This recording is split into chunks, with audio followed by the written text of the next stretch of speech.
I'm Atra Al-Nashar in Washington. President Trump hosting the Prime Minister of Norway at the White House Thursday, and at the top of their agenda was trade. Like countries around the world, Norway hopes to strike a deal with the president that will result in lower tariffs. But the toughest negotiations, if they occur, will be with China. The world is watching anxiously as the new U.S. China trade war halts the largest trade partnership on Earth. The biggest question right now is, are the two sides even talking to each other? Yeah, of course.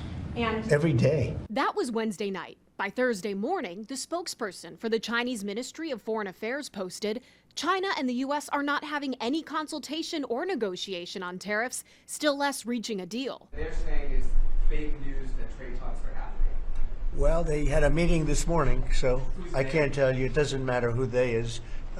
We may reveal it later, but they had meetings this morning, and we've been meeting with China. China says they are open to talks, but not while the U.S. exerts quote-unquote extreme pressure. President Trump imposed 145% tariffs on Chinese goods coming into the U.S., and China retaliated with 125% tariffs on American goods. As for trade talks with other countries, the White House says it has 18 drafted proposals, touting progress specifically with India, Japan, and now South Korea. We will be talking technical terms as early as next week, as we reach an agreement on understanding as soon as next week. Meanwhile, a dozen Democratic-led states are now challenging the president's sweeping tariffs in court, arguing he's overstepping his executive authority. The White House trying to direct the public's attention to the list of foreign companies announcing new investments in the U.S., like Hyundai's plans for a steel plant in Louisiana, a new Chobani yogurt dairy plant in New York, and Swiss drug maker Roche investing an additional $50 billion in its U.S. operations.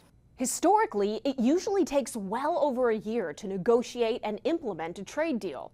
On Thursday, President Trump commented on the fact that he's got a small economic team at the White House tasked with negotiating with just about every country on Earth. So the president said at some point they'll just start unilaterally setting terms for new trade agreements. In Washington, I'm Atra Al-Nashar.